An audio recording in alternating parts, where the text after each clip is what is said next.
കണ്ണൂർ പയ്യന്നൂരിൽ പൂട്ടിയിട്ട വീട് കുത്തി തുറന്ന് മോഷണത്തിൽ 4 പവനോളം സ്വർണ്ണാഭരണങ്ങളും 32,000 രൂപയും കവർന്നു. 10 ദിവസത്തോളമായി പൂട്ടിയിട്ടിരുന്ന വീട്ടിലാണ് മോഷ്ടാവ് ഈ കവർച്ച നടത്തിയത്.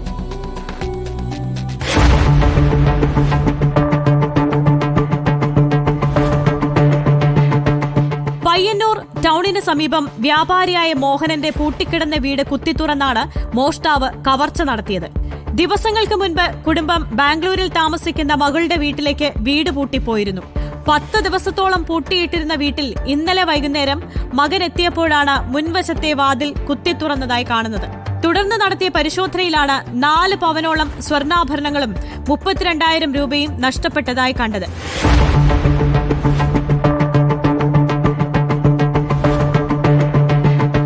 കിടപ്പുമുറികളിലെ 2 അലമാരകൾ കുത്തിത്തുറന്ന മോഷ്ടാവ് സ്വർണവും പണവും കവർന്നതിനു ശേഷം സൂക്ഷിച്ചിരുന്ന സാധനങ്ങൾ വാരിവലിച്ചിട്ടു. താക്കോൽ ഉപയോഗിച്ച് വീടിന്റെ പുറകുവശത്തെ വാതിൽ തുറന്നിട്ട നിലയിലായിരുന്നു.